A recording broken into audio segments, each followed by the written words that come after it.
What's up, everyone? Welcome back to the channel. Like always, like and subscribe and leave a comment down below and let me know what you're thinking about the videos. I know coming on as a booktuber and stuff probably threw a lot of y'all for a loop for what the channel used to be, but I'm a lot happier doing what I'm doing now.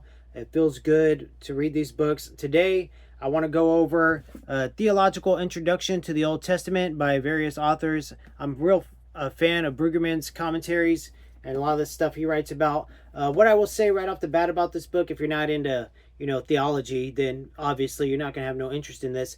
But the issue I had with this book was one, the archaeology in this book. There was some things they talked about that there wasn't any archaeological proof yet, but this book is outdated. Let's see, it came out in, I meant to look at that before starting the video. It came out back in 1999. So and this is the second edition, which came out in 2005. So a lot of things have been discovered recently that wasn't when they wrote this book. Those things weren't discovered yet. Some of the other things that I will always find a flaw, especially Old Testament commentaries, is a lot of the minor prophets in the Old Testament, the visions they had, or what the authors of these commentaries call their interpretations. I don't necessarily agree with them all the time, but I do find a lot of the insight interesting about the things they teach you about as you go in the book.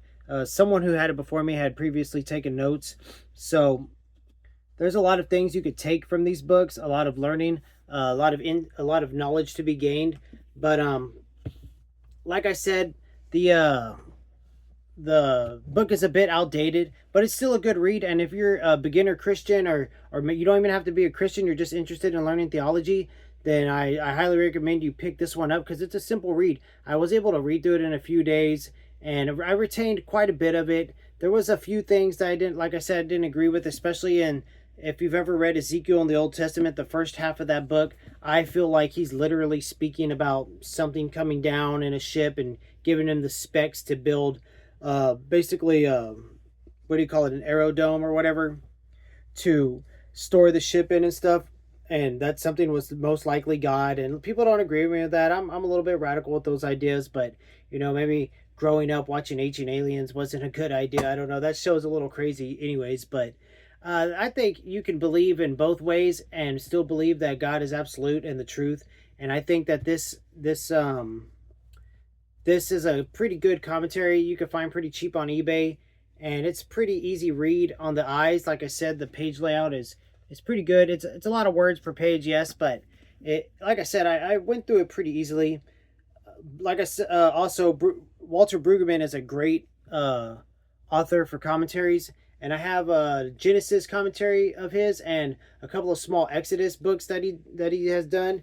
So I'll probably look for more of his later on. I have a certain set I'm slowly piecing together. I have Genesis, and then I have Exodus on the way. So I'm slowly piecing together a small set. I like the smaller commentaries because the bigger ones just, I don't know, I get a little bit lost right now and where I'm at in my journey. And I already know I'm going to have to do 4 classes on the Old Testament and the New Testament for school coming up soon. But that's pretty much the video. I don't know if I would rank this or anything. It's good for what it is, and then that's that. So that's it today for the video. If you would like to see giveaways in the future, maybe I give away a paperback book, let me know. I know not too many are watching the channel yet, and that's okay. That's to be expected. But if you do watch this video all the way through and you hear me ask about what would you do, would you be interested in getting a free paperback book of some sort? It wouldn't be any nonfiction material. It would be fiction. So just remember that. But that's the video today, guys. Like, subscribe, leave a comment down below. Later.